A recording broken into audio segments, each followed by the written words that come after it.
मैंने कहा था ना कि 31 मई से सब कुछ बदलने वाला है। अब वह क्षण आ गया है जब पर्दे उठेंगे और असली यात्रा शुरू होगी। किसी ने नहीं सोचा था कि समय इतनी तेजी से करवट लेगा, लेकिन जिनकी नजरें गहराई तक जाती हैं, उन्होंने बहुत पहले बता दिया था, परिवर्तन करीब है। 31 मई 2025 को एक दुर्लभ खगोलीय घटना होने वाली है, जिसमें शनि, गुरु और राहु एक अनूठे संयोग में आएंगे, जिसे कालचक्र संधि कहते हैं। यह वह पल है जब ब्रह्मांड की ऊर्जा धरती पर एक नया अध्याय लिखती है। शास्त्र कहते हैं कि जब धर्म का पतन होता है, तब ईश्वर स्वयं अवतार लेता है। और अब सारे संकेत जोर जोर से चिल्ला रहे हैं कि 31 मई एक मोड़ है। सत्य और असत्य के बीच की रेखा और साफ हो जाएगी। क्या आपको उन दो ऋषियों की भविष्यवाणियां याद है जो आपने बचपन में सुनी थी? उन भविष्यवाणियों में कहा गया था कि जब शनि उत्तर दिशा से चुपचाप निहारेगा, जब गंगा का प्रवाह अचानक पलटेगा, जब समय सामान्य न लगे, वही कल्कि के आने का संकेत है। महर्षि वेदव्यास ने भविष्यवाणी की थी कि कलयुग के अंतिम चरण में जब माया का नाच अपने चरम पर होगा, तब सत्य की ज्योति फिर से जल उठेगी। वे सिर्फ आर्षि नहीं थे, वे केवल लेखक भी नहीं थे। उन्होंने न केवल भारत के महानतम ग्रंथ रचे, बल्कि समस्त मानवता को धर्म, कर्म और ज्ञान का मार्ग दिखाया। उनका नाम था महर्षि वेदव्यास। दोस्तों, आज वीके ट्रैवल पर हम उस दिव्य आत्मा की बात करेंगे जिनके बिना हम वेद, महाभारत और श्रीमद् भागवत जैसे अनमोल ग्रंथों की कल्पना भी नहीं कर सकते। वेदव्यास कौन थे? क्या वे केवल एक ऐतिहासिक व्यक्ति थे या कोई दैवीय अवतार? क्या उन्होंने अकेले ही वेदों का विभाजन किया, महाभारत की रचना की और भागवत पुराण जैसे महान ग्रंथ लिखे? महर्षि वेदव्यास का जन्म एक असाधारण घटना थी। उनकी माता थी देवी सत्यवती, जो बाद में राजा शांतनु से विवाह कर शांतनु वंश की रानी बनी। उनके पिता थे अरश्य पराशर। एक दिन जब सत्यवती नाव चला रही थी, तब अरश्य पराशर की नजर उन पर पड़ी। अपनी दिव्य दृष्टि से उन्होंने जान लिया कि सत्यवती से जन्म लेने वाली संतान एक महान तपस्वी और ग्रंथों का रचयिता होगी। नदी के बीच एक द्वीप पर वेदव्यास का जन्म हुआ, जिसके कारण उन्हें द्वैपायन कहा गया। उनकी त्वचा का रंग गहरा था, इसलिए उन्हें कृष्ण द्वैपायन भी कहा गया। उन्हें व्यास क्यों कहा गया? प्राचीन काल में वेद एक विशाल, जटिल और मौखिक रूप में थे, जो पीढ़ियों तक चले आए। लेकिन जैसे जैसे युग बदला, मनुष्य की स्मृति और आध्यात्मिक शक्ति कम होने लगी। तब महर्षि वेदव्यास ने मानवता पर दया की और वेदों को 4 हिस्सों में बांटा: ऋग्वेद, यजुर्वेद, सामवेद और अथर्ववेद। इसलिए उन्हें वेदव्यास यानी वेदों का विभाजक कहा गया। उन्होंने अपने 4 प्रमुख शिष्यों को ये वेद सौंपे: पैल को ऋग्वेद, वैशंपायन को यजुर्वेद, जैमिनी को सामवेद और सुमंतु को अथर्ववेद। अब बात करते हैं महाभारत की, जिसे पंचम वेद कहा जाता है। और इसे भगवान गणेश के साथ कैसे लिखा गया? कहा जाता है कि जब वेदव्यास ने इस महाकाव्य की रचना का निर्णय लिया, तो उन्हें एक कुशल लेखक की जरूरत थी। उन्होंने भगवान गणेश को आमंत्रित किया। गणेश जी ने शर्त रखी, मैं बिना रुके लिखूंगा और अगर आप एक पल भी रुके तो मैं लेखन छोड़ दूंगा। व्यास जी ने सहमति दी, लेकिन वे भी चतुर थे।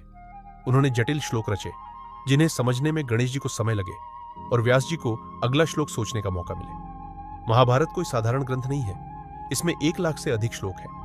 यह दुनिया का सबसे विशाल महाकाव्य है और यही वह ग्रंथ है जिसने भगवत गीता का आधार बनाया, जिसमें भगवान श्री कृष्ण ने अर्जुन को दिव्य ज्ञान दिया। वेद, पुराण और महाभारत की रचना के बाद भी वेदव्यास को मन की शांति नहीं मिली। वे भीतर से खाली महसूस करने लगे। तब नारद मुनि ने उन्हें समझाया, तुमने धर्म, नीति और कर्म की बातें तो लिखी, लेकिन भगवान की भक्ति और उनकी लीलाओं का विस्तार नहीं किया। तब वेदव्यास ने ध्यान में डूबकर श्रीमद् भागवत महापुराण की रचना की।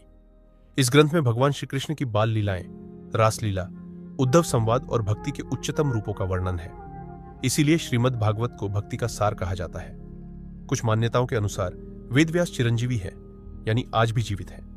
कहा जाता है कि वे बद्रीनाथ के पास किसी पर्वत पर तपस्या कर रहे हैं और सही समय आने पर फिर प्रकट होंगे। कुछ ग्रंथों में यह भी कहा गया है कि वे कलयुग के अंत में भगवान कल्कि को वेद और शास्त्रों का ज्ञान देंगे। उनका योगदान केवल ग्रंथ लेखन तक सीमित नहीं है। उन्होंने युगों के लिए धर्म की नींव रखी, ज्ञान को संहिताबद्ध किया, उसका संरक्षण किया और मानवता को आत्मा व परमात्मा के रिश्ते को समझाया। अब 31 मई से वह ज्योति प्रज्वलित होगी। यह दिन सिर्फ एक तारीख नहीं, बल्कि एक नए युग का संकेत है। क्या आपने पिछले कुछ महीनों में दुनिया में छिपे संकेत देखे हैं? मौसम असामान्य हो गया है, लोग मानसिक तनाव से जूझ रहे हैं और जो झूठ को सच बताते हैं वे मंच पर चढ़ गए हैं, जबकि सत्य या तो चुप है या निर्वासित। लेकिन यहीं से असली यात्रा शुरू होती है। 31 मई के बाद पर्दे हटने लगेंगे, छल करने वालों की असलियत सामने आएगी और सत्य व असत्य के बीच की रेखा बिजली की तरह चमकेगी। क्या आपने सुना कि हिमालय के एक शांत गांव में साधुओं ने कहा है कि कोई जाग चुका है? कहते हैं एक युवा तपस्वी ने 12 साल की गहन साधना पूरी की है। उसे पहचानना कठिन है, लेकिन उसका उद्देश्य स्पष्ट है, धर्म की पुनर्स्थापना। 31 मई से उसका प्रभाव शुरू होगा, न टीवी पर, न अखबारों में, बल्कि उन लोगों के जीवन में जो लंबे समय से सत्य के रास्ते पर चल रहे हैं। आप सोच रहे होंगे कि इसका मुंह पर क्या असर होगा। अगर आपने अन्याय के सामने चुप्पी साधी है तो अब सवाल उठेंगे।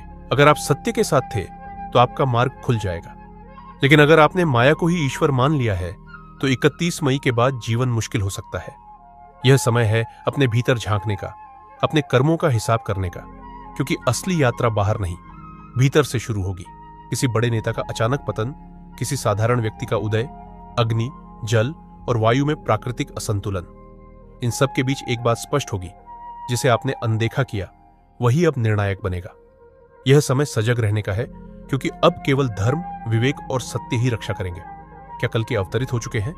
क्या 31 मई से कालचक्र घूमना शुरू हो गया है? क्या यह वही पल है जिसका हजारों सालों से इंतजार था? इसका जवाब न मैं दूंगा, न कोई और। जवाब आपको स्वयं खोजना होगा, अपने भीतर। मैंने कहा था ना कि 31 मई से सब कुछ बदल जाएगा। अब असली यात्रा दिखेगी, जहां हर मुखौटा उतरेगा और हर आत्मा को अपने आप से सामना करना होगा। अगर आपको वीके ट्रैवल का यह वीडियो पसंद आया तो इसे शेयर करें और कमेंट में लिखें, क्या आप इस परिवर्तन को महसूस कर रहे हैं?